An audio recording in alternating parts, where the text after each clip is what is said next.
This is a video response to email received. So this person sent me an email saying he's been doing some research on gyms, and he's noticed that some gyms promote white supremacy, and they have some logos and symbols, supporting, promoting this type of white supremacy. And I saw the logos, saw the images, and wanted to get my opinion on that. Honestly, I think you shouldn't pay attention to that. I don't really think it has any relevancy in you developing your own way that's going to help you become successful. As far as my thoughts on white supremacy and them doing that, they could get away with it because we live in America. So if you got like a white businessman that is racist towards minorities, blacks, Hispanics, Asians, or whoever, they can still succeed very well in America because, look at Hollywood. We live in America, and who are the people that have money? A lot of white people have money, so if you're a white business owner and you're racist towards minorities, you could still be successful. But it doesn't work the other way around. If you're a minority and you're racist towards whites, it's going to be extremely difficult to succeed unless you have a community of people that support you, and you don't need the support of white people, or whatever the case may be.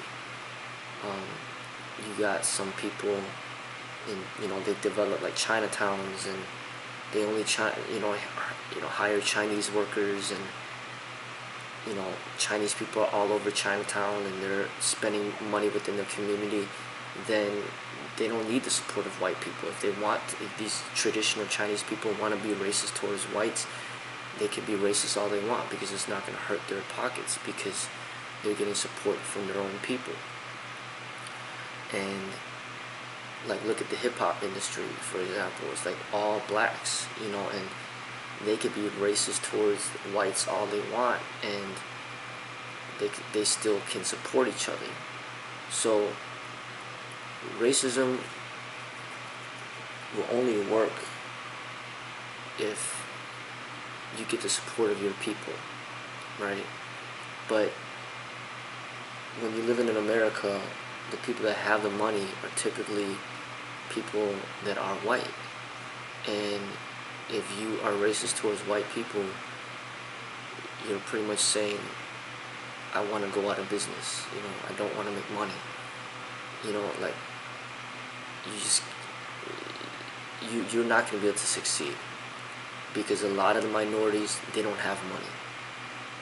That's just what it is. They grow up in poverty, they're born into poverty, and they just don't have money. And paying for a personal trainer and things like that, a lot of them, they can't afford it, and they'll never pay for it. You need the support of, if you're a minority, you need the support of the white people in order to succeed. You cannot be racist. You can be racist towards other minorities. Say for example, you're black and you're racist towards Chinese people, and there's not even one Chinese person living within 100 miles from where your business is. Then it doesn't matter if you're racist towards Chinese people, because they're not supporting your business anyway. So if you got white people supporting your business, black people supporting your business, Hispanic people supporting your business, and not even one Chinese person, not even one Asian person supporting your business, then you can be racist all you want towards Asians, and it's not going to hurt your business, because they don't support you anyway. So as I stated, white people could get away with being racist towards minorities because a lot of minorities just don't have money. And according to my experience, that's the truth. They just don't have money, or they're just so tight-fisted with their money. I mean, like, I don't want to point out certain races, but there's certain minorities that they have money, but they never want to spend it. They never want to support you. And you could be racist, as a white person, they could be racist all they want towards minorities, because minorities they just don't got the money to support their business anyway. So as long as they get, business from their own people, then they're going to succeed. And as I stated, look at Hollywood. They don't need any Chinese actors, they don't need any Chinese people or any Asian people to get involved at all, because they don't need it. They could be racist all they want towards Chinese people and Asian people, and nothing's going to happen to them. They could have the Oscars and they can make fun of Chinese people for the whole entire Oscars, and nothing's going to happen to them, because there's no impact. They're still going to be just as successful as they are. But when it comes to white and blacks, a black person who's racist towards white people, and you own a business and you're black, you're gonna have, in my opinion, you'll probably go out of business. You cannot be racist towards white people if you want to stay in business.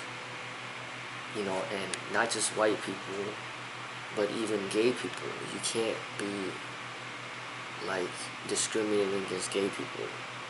You're gonna have a hard time succeeding, because there are a lot of gay people out there, and there's gonna be people in the closet as well, and you don't know who's gay.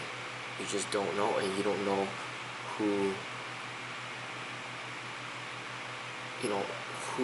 which one of your customers has friends that are gay or family that's gay. And then if you're discriminating against gay people, you're gonna hurt your business like drastically. It's gonna be hard to succeed. So those are some golden rules to run a business: is do not be racist towards white people, do not discriminate against gays. And really, it doesn't matter if the person is white or black, or he's gay or not. If he's supporting your business, then you should be thankful. Now for me, I got myself in trouble by,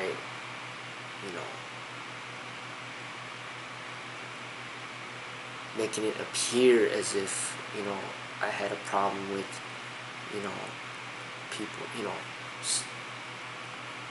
people turned it into something that it was not. But basically, I have a problem with combat sport, and I'm going to discriminate against fighters, and that's what I have been doing.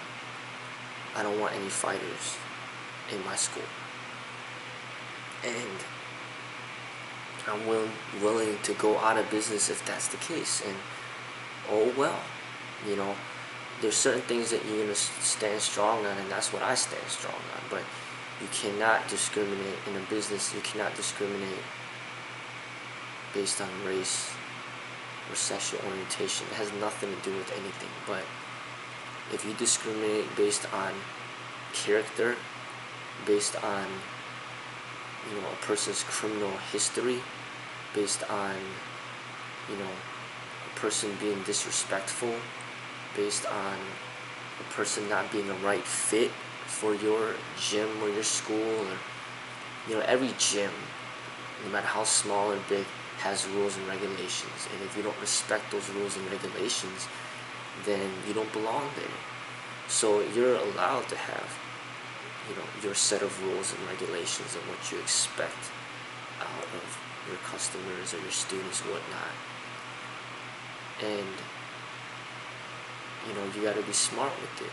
What are some things that are very important that you need to uphold and value and hold with integrity within your school? So you got some martial arts schools that just sell belts, sell ranks, for profit, and that, in some people's eyes, is just not the right thing to do, and they would rather go out of business than to do such a thing. You know, you gotta have your limitations. But if your thing is you're not gonna train somebody because he's a white person, or she's handicapped, or you don't want to train women, you know, or you don't want to train men, I mean, you're gonna have a very hard time succeeding. You know, you gotta have less limitations. But you know, I wouldn't focus on those people that are promoting those Nazi symbols and all that. That's them. That's not you. You know, I mean, obviously I don't agree to the whole Hitler thing and Nazis and what they believe in, but at the same time, you know, they're entitled to have their own beliefs. But what I'm promoting, you know, I got the yin yang sign everywhere. I'm promoting like the Chinese culture and the Chinese philosophy and Eastern philosophy in a way that's like counterculture, and a lot of people are Christian and Catholic, and I'm not promoting that. I'm promoting like the Eastern ways, like Tao and Zen and meditation, and it's the opposite of what is normal in America. So like the major difference is that, well, I want to say it's a major difference because even the martial arts and the philosophical part of it, like the teachings of Buddha and meditation, for some people they might even consider that taboo. You know, just like this whole Nazi thing is taboo. So they could do their thing, I'm doing my thing, and I got my symbols, they got their symbols, and if they got all white customers, okay, that's them. For me, I'm gonna have customers of all races, because I'm not gonna say a white person can't learn here, I'm not gonna say a black person can't learn, I'm not gonna say a Hispanic person can't learn. Whatever race a person is, they can learn. You know, but what I'm discriminating against are fighters. Like, I don't want to teach fighters. You know, I want to teach artists. You know, and that's my business model. Their business model, we're not going to teach minorities. We're just going to teach white people, and they could still become very successful because we live in America.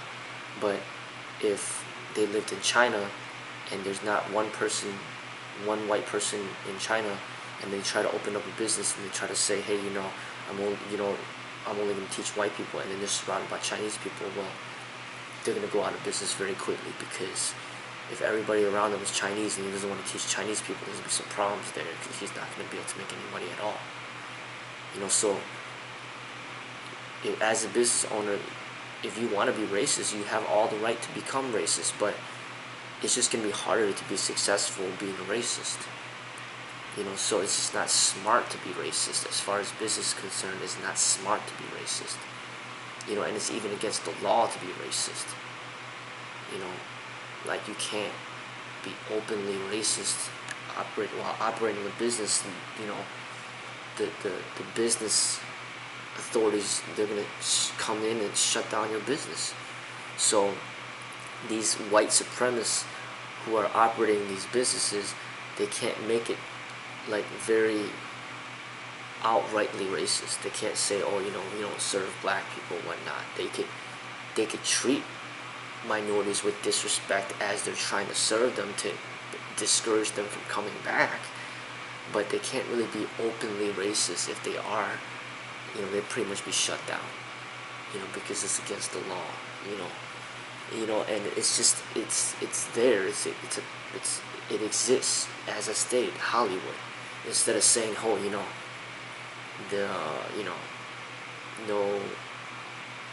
no Chinese people are allowed into Hollywood, they just say no short people are allowed into Hollywood, and there it gets rid of all the Chinese people, it gets rid of them right there, without having to say Chinese or Asian, just say short people. You know, that's all they gotta say. You know, and then that's it. Or they'll say, hey, you know, We want, tall, blonde hair, brown hair actors. We don't want actors with black hair.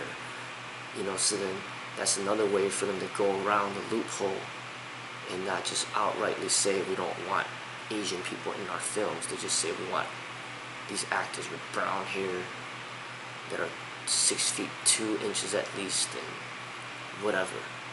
They have these ways of being racist, but indirectly being racist, and we live in a very racist world. It's very apparent to me, and it's everywhere. It's all over law enforcement. That's why it's a big thing right now. The cops, white cops killing black people, whatever.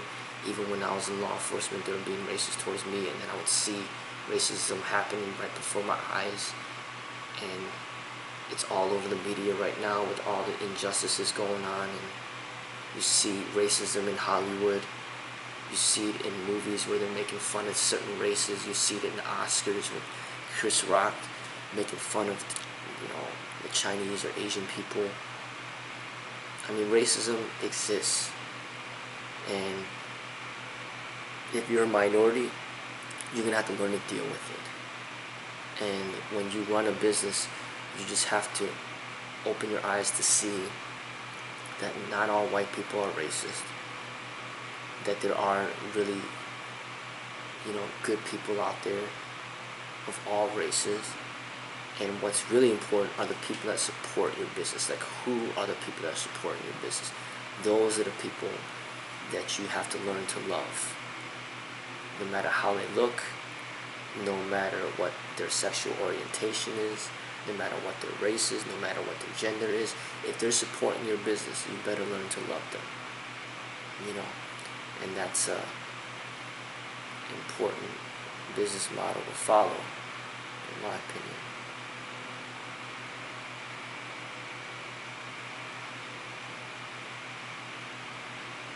As far as like my location and my business, the way that I found it, it was by accident. Like, my wife wanted to open a restaurant, and I was supporting her with the idea, and we just simply wanted to create a business that was really close to home. So our home was literally at the time only like 0.2 miles away from the business location. We wanted to find something close and with cheap rent. And in order to get cheap rent, it has to be in a struggling neighborhood. So it's in a struggling neighborhood in Chicago. And it's a struggling neighborhood, then who will be in the struggling neighborhood? It's going to be minorities, So it's mainly a African American neighborhood with Hispanics, like on the other side of the streets. So it's mainly blacks and Hispanics in that neighborhood. There are some whites, and there's more and more whites coming in too. Very few Asians. So it's like a mixture of all different races, but its majority is African American, and then the second would be Hispanic, the third would be white, and then the fourth would be Asian. That's the mixture. But I never analyzed what would be the best area for my business, because we were simply choosing our location based on the cost of the rent and the location of the place in relative to where we lived. Those were the only two things that we looked at, and that's not really a smart way to open a business, because a lot of people will do a lot of research to find the perfect location to succeed in their business. But that's just what we ended up doing. And the restaurant did not work. We had a lot of people, warn us that this is not going to work. You're going to go out of business. You shouldn't do this. But we went ahead and did it anyway, and it didn't really work out. And I just kept training people and then finding people, and then eventually my business took over the entire business, and then the restaurant went out of business, and then the whole location became my business, Freddy's Bar Kung Fu. But even to this day, things are not picture perfect. A lot of it has to deal with me managing my money properly, me not overspending on my personal expenses, me not overspending on my business expenses, me just having good credit, like protecting my credit, me just making smart decisions with my money, and just running my business in a very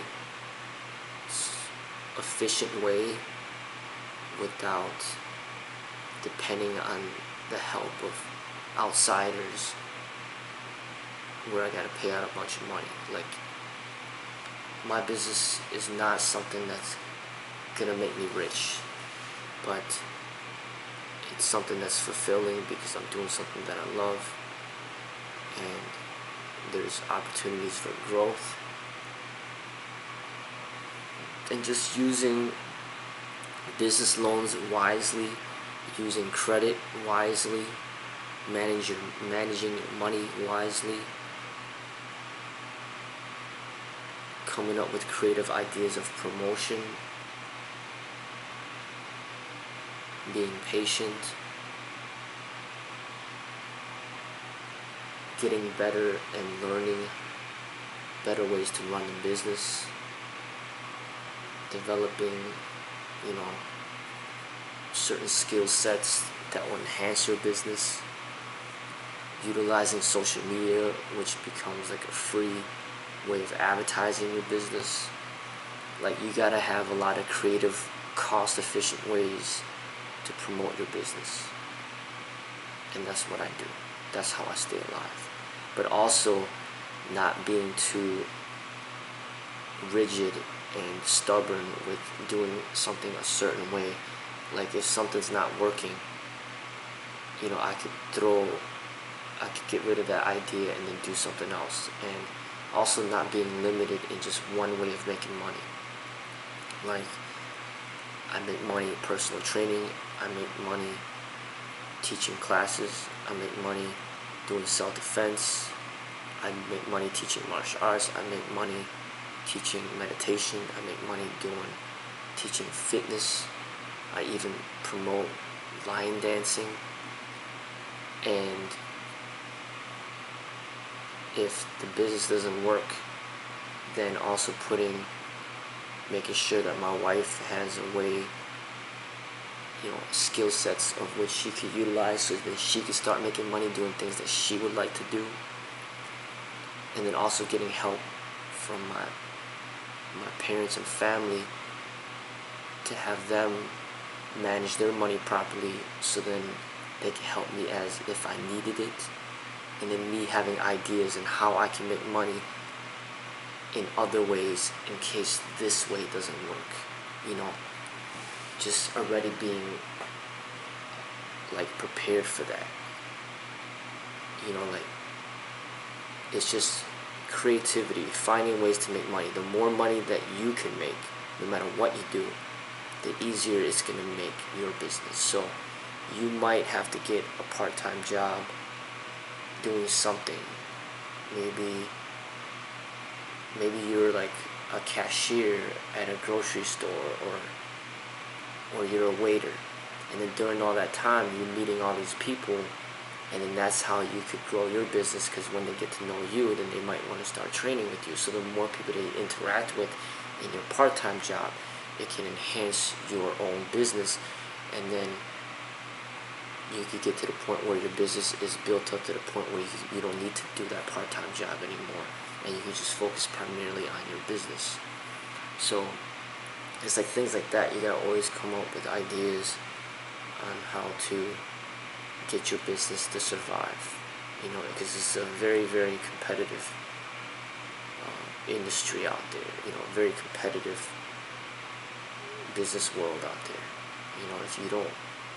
If you're not constantly thinking of new ideas and working hard, it's, you can't go out of business, pretty quickly. There's a lot of businesses all around me that you see them up, and then all of a sudden they're out of business within a few months, within a few years. Like, so many businesses have failed in my community. It's not even funny, So for me to still be there for about 5 years now, it's an accomplishment. But it doesn't end there. I have to keep trying to make it go, and it's a lot of work. People always come and go. That type of business is just never guaranteed.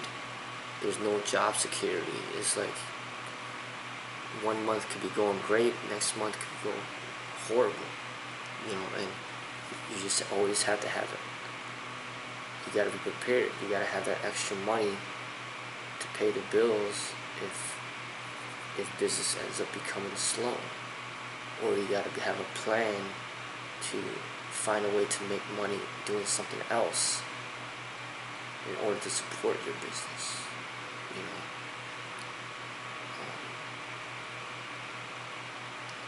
As far as vandalism, I gotta deal with,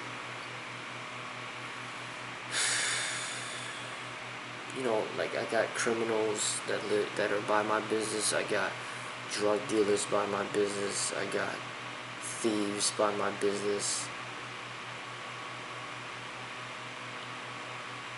I got all sorts of crazy people, mentally ill people by my business. It's a very rough neighborhood, and sometimes my customers do get scared away, but this is what I gotta deal with, and that's part of what you gotta deal with when you pay rent that's lower.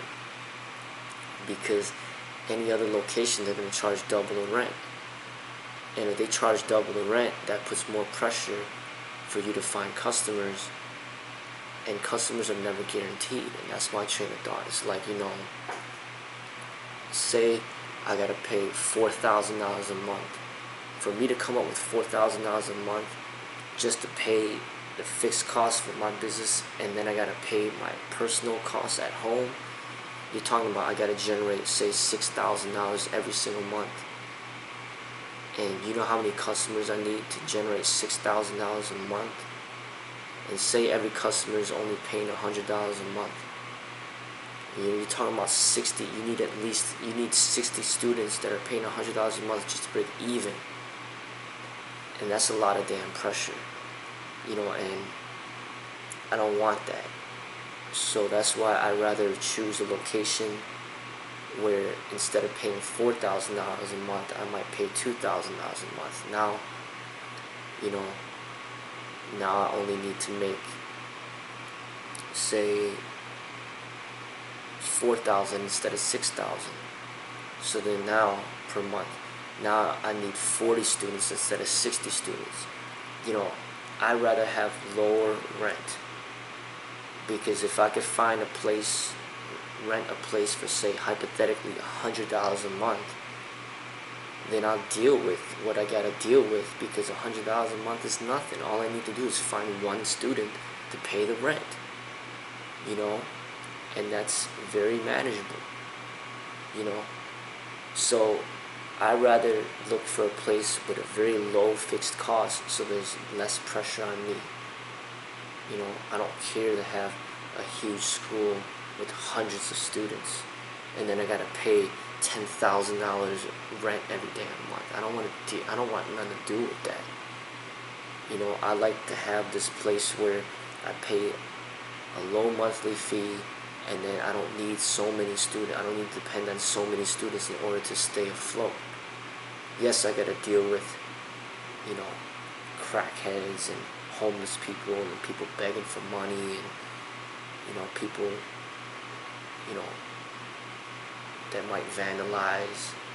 My neighbor, my neighbor, the business owner, got their window smashed in.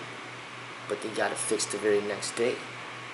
You know, I've seen freaking people take, piss and shit in the middle of the street. You know, I've seen people overdosing on drugs. I've seen, down the block, not just too, I've seen people get shot. People get killed. A person got beaten to death right across the street. A couple of people got shot to death right down the street. I mean, that's the stuff that happens, but it doesn't happen that often. And yes, I get customers that are scared away, but at the same time, this is a martial arts school. This is not a ballet school. This is not a yoga studio. This is not,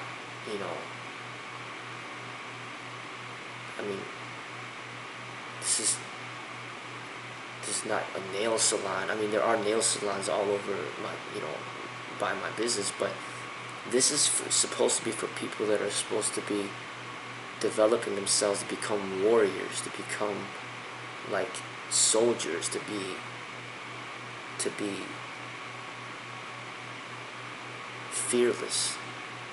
So if you already have jittery bugs about the neighborhood of where my school is located, then maybe you just don't belong there. Maybe you just don't got what it takes. I mean, there's people that I train where I literally just yell at them one time and they never show back up. It's just like, this is supposed to be a martial arts school and you can't even handle me yelling at you. You can't handle me swearing, or you can't handle, getting slapped in the face a little bit. It's just like, then what are you doing here? So it's like, I accept that martial arts is not for everybody. There's going to be people out there that are overly sensitive, people out there that are racist. So if they see like a black person coming out of my school, then they might not want to come back. Or I've seen, I've heard, some people are scared of the black people in the neighborhood, so they didn't want to train. I mean, it's like, if you're racist, if you're scared of black people, then yeah, then you don't belong here. Oh well, so I don't, I understand that you can't make everybody happy. You gotta, you got your business in a poor neighborhood. Yeah, there's gonna be people that don't want to go there because they're scared. There's nothing you can do about that. But as I stated, if you're saving a lot of money on rent, then you just deal with it. But if you're paying a lot of money to be in a messed up neighborhood, then yeah, you gotta get out of there quick. Otherwise, you're gonna go out of business quick. So if you have a really bad neighborhood and they're asking for like $4,000 a month, $10,000 a month, then that's the stupidest thing you could do. It's a good neighborhood, and they're asking for the same price, then yeah, go to the good neighborhood. But if the good neighborhood's charging $10,000 and the poor neighborhood's charging $4,000, I'd rather be in the poor neighborhood. Another thing is, I live in like a neighborhood. I live in a neighborhood that's not as rough. That's not as rough, but not rough at all. It's just very quiet, like just not dangerous at all. But I really am skeptical. I don't believe I would succeed in this neighborhood. I really don't. I think that the people wouldn't like me. I just really think that I would go out of business pretty quickly if my business was in the neighborhood that I live in. I feel that I'm meant to be in a rough neighborhood. It matches me so much more. I feel so much more at peace and at home in a rough neighborhood. Like, I'm not afraid of the community, and I embrace the community. Now, as far as my customers are concerned, if they're afraid of the community, so be it. then my objective is to find the people that will support my business that are not afraid of the community. And I'm the type of person, I'd rather have 20 loyal, committed students than to have like 100 students that where it's just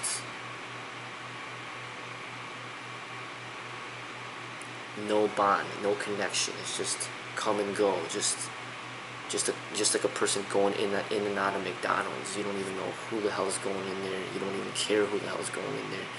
As long as they're getting their meal and leaving, that's all you care about. That's not what I want. That's not what I care for.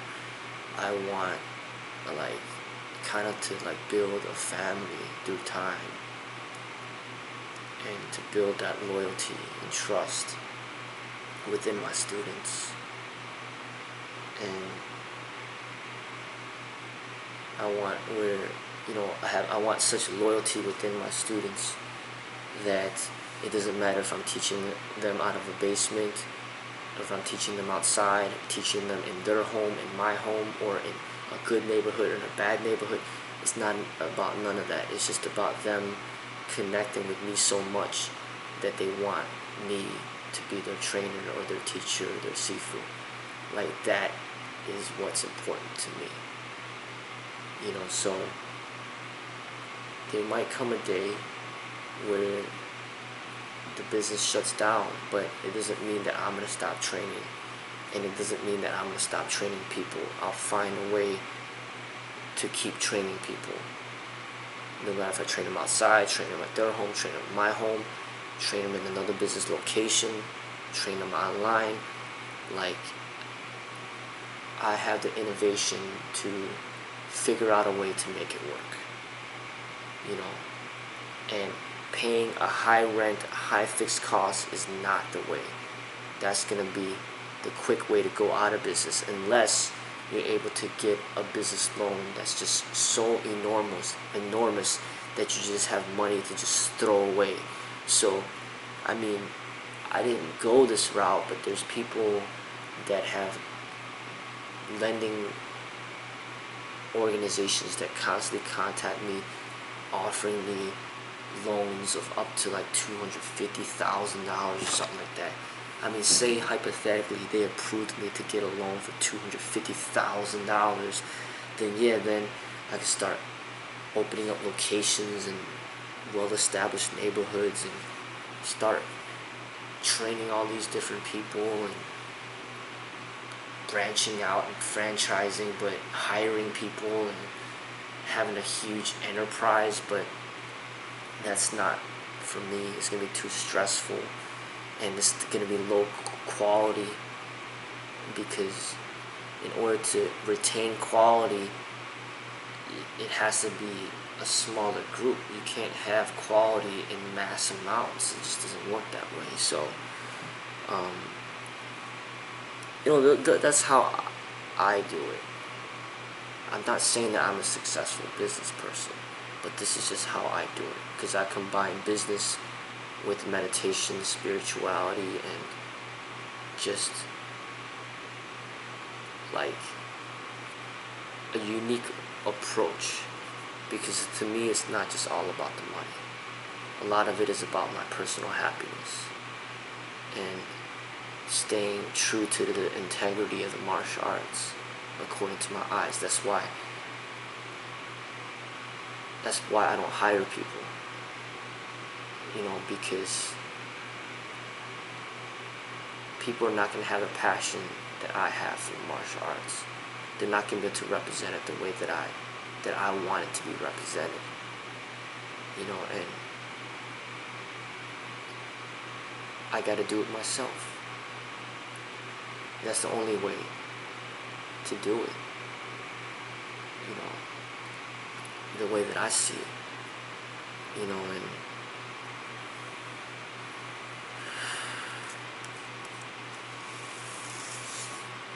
and also just like learning to give up unnecessary desires. I think it's important. Like, I don't need a big home. I really don't. You know, I don't need like really, really fancy cars either. And I just need to just live a simple, basic life, doing what I love, and I'm cool. And when you can live a life where you don't need that much money, then it just makes it more likely for your business to succeed. You know, yes, you're not going to get rich off the business, but you're going to have the ability to do something that you love every single day of your life until you die, and make money while you're doing that. That to me is one of the greatest gifts that you could have, is to go to work every day and you just truly love what you do. You know, at that point, it's not even about being rich. It's not even about making tons of money. It's just about being happy every single day because of what you do. You know, and if you do it the right way, you can make it happen. And I'm living proof of that. You know, I'm not a rich person. I don't come from a wealthy family, but I found a way to make it work. Now the question is, can I make this work for the future? Can I make this work until I die? Who knows? Only time will tell. You know, but I've learned through my mistakes. I've learned to become a better business owner, and I'm always trying to learn more as I go. And hopefully, you know, I will grow. Hopefully I won't go out of business so quickly like a lot of the businesses have been going out of business around me. And we'll see what happens. Only time will tell.